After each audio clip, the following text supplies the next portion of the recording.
The Florida State House passed on Friday one of this session's most controversial bills that would, among other components, amp up enforcement and penalties to violence and vandalism, specifically during protests. This bill was one of Governor DeSantis' top priorities for the session, and it passed along party lines. Now it's going to head over to the state Senate, where its future is uncertain. This morning, we have two of the leading voices in the debate over HB 1. As it is known, State Senator Jason Pizzo is a Democrat from Northeast Miami-Dade. He is the chair of the Senate Criminal Justice Committee, where the bill has been bottled up. State Representative Juan Fernandez-Barquin is a Republican who represents a portion of Southwest Miami-Dade. He has been one of the bill's prime sponsors in the House, and he delivered closing arguments for it on Friday. Gentlemen, welcome. Good to see you. Hello.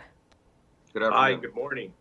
Great. Representative Fernandez-Barquin, let me begin with you since you spoke out for the bill. I watched your remarks on the Florida channel on Friday. I guess the point would be Florida already has many laws on the book that make rioting illegal and allow police to crack down on anybody who takes part in a riot, who would harm someone else, who would destroy property. So why does the Combating Public Disorder Act, why is it needed?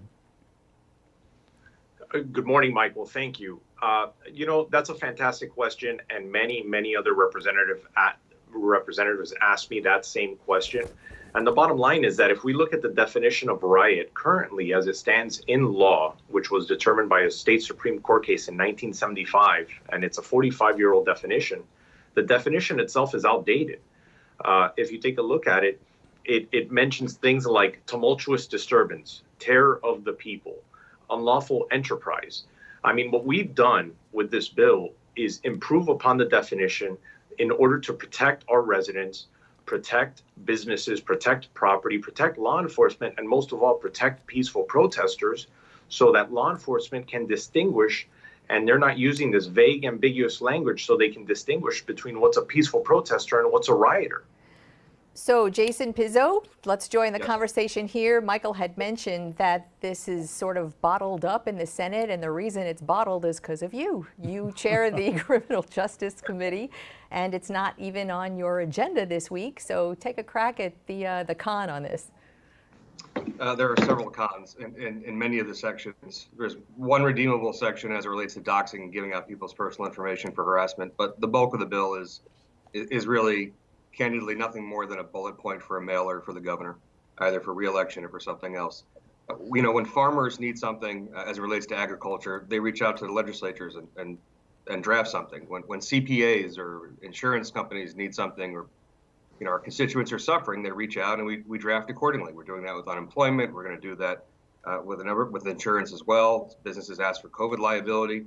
No law enforcement officer ever called Representative Fernandez-Barquin or me during any part of last year asking for this. This was simply a proposal and an announcement, whimsical at best, by the governor, and it's unnecessary. We've had protests in this country for a very long time and for very good reasons, none of which really interfere with the livelihood or the daily actions of Representative Barquin or myself. So as long as you're mentioning the curtain, Representative Barquin, so take us through the behind the scenes. You are the sponsor of this bill. Did you come up with this one morning? Did someone ask you to do this? How did this bill bubble up into your consciousness? Oh, Glenda, I knew that question was coming.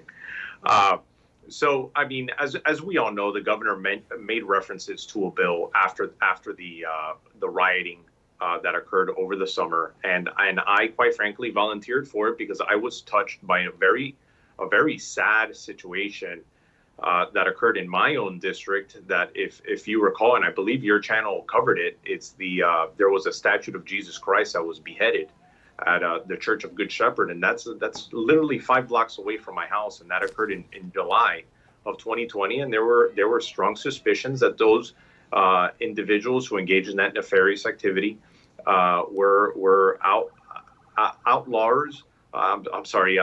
Wrongdoers, criminals. And there was a whole string of other attacks throughout the county on religious institutions.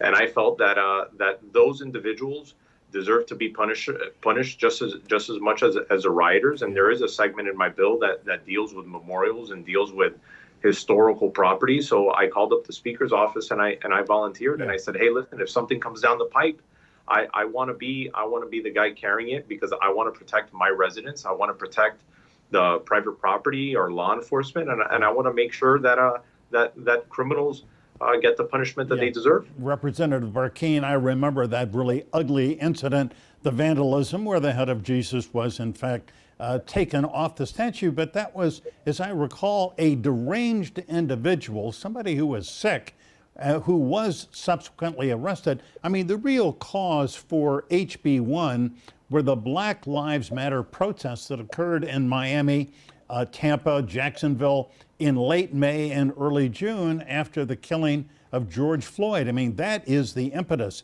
is it not, for the bill? Michael, I would say protests, no. Riots, yes. We cannot forget that Bayside was looted. And there's several videos. There's several videos of it. We can't forget that there were 4 police cars burned in downtown Miami. We can't forget that there was a Champ Sports building that was burned down in Tampa, and there were several small businesses that were affected that put these small businesses and families out of business. And we can't forget that this also occurred in Jacksonville. So I would say protests, no. Riots, yes. The riots were the impetus for this, and it wasn't just here. I mean, clearly across the nation, there was over $2 billion worth of damages, roughly over 2,000 police officers injured. And so I would say the impetus was the violent acts. So Jason Pizzo, there already were laws against all of those things that were just mentioned. This bill sort of amps up the penalties for those. But when it went through the House in every committee and the floor vote, this was a party line vote. So as a Democratic senator, really what is wrong with enforcing and amping up penalties for this destructive and violent behavior? What's wrong with this bill on face value? Why wouldn't everyone embrace a crackdown on wrongdoing? It's a fair question. We'll take an a la carte sort of approach, as we should, and a very deliberate one, based on data. Now, the narrative, and I don't mean to draw it so partisan, unfortunately it is, but the data is very important, because the narrative on the other side, so to speak, is about how people are being arrested and then they're let out and they're right back into the fray and they're being rearrested again. That's crap. 298 people were arrested in Tampa, May 30th into the morning of the 31st, another 68 on June 2nd, 13 in Tallahassee, a bunch in Jacksonville, and some in Miami. Nobody was rearrested. But that's been the narrative, for several months now from the other side of the aisle. The irony here is, and I even commented to Representative yesterday, he used to be a public defender. I was the prosecutor. So, I mean, the kids that are watching today with grandma and grandpa, I mean, that's the ultimate irony. There's several sections of this bill that are just wrong. If a kid in college gets in a shoving match, he's doing 6 months in jail. Yeah. Senator, let me ask you, in fact, I know you are a former assistant state attorney in Miami-Dade. There is a provision in this bill that says that anybody who was arrested as a rioter would have to remain in jail until their initial court appearance. That seems to be a denial of due process, doesn't it? Well, we do have that provision. There's a whole list of criteria on safety for society, securing presence, a continuing threat. We have that for murderers and rapists and domestic violence situations where there should be a cooling off period. The fastest process time in and out of TGK in Miami-Dade, as I'm sure you guys know, is at best 5 hours. So it's a false narrative. We have kids that will basically, and I say kids because folks, I mean, these are kids expressing themselves, very often. And to Representative Barquin's point about we need these laws, this is not a new phenomenon. If this was mid-1868 and we were drafting the new version of the Florida Constitution, I would understand. But we've had protests, we've had things that escalated into riots and looting, and we have laws on the books for those. The legislature has found them to be appropriate for years. Senator, I just want to, I hate to interrupt. We go through this every week. Interrupting on Skype for a very good reason. We got to take a break. But we will pick this right up when we come back. Stay tuned.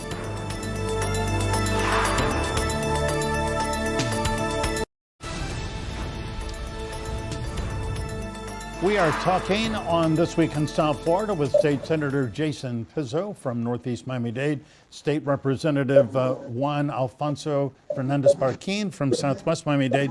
Representative Barquin, let me ask you, you're clearly aware, you're a lawyer, well-educated. Protesting, demonstrating in this country is as American as apple pie. I mean, we had the Boston Tea Party. In the 60s, there were marches for civil rights, for public accommodation. I remember because I was a kid, I marched in some of those, and they changed laws, they changed inequities, they, made progress. So what is it about, is there something about demonstrating, protesting that you find objectionable? Michael, protests are fine, and protests are completely legal.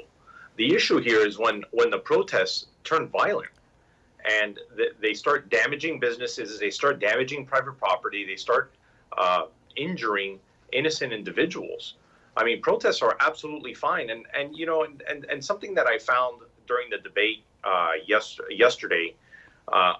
Friday, and in a lot of the questions I got on Thursday on my bill, is that there seems to be across the aisle this obfuscation where they're interchangeably using protesters and rioters. Protesters and rioters are two completely different individuals.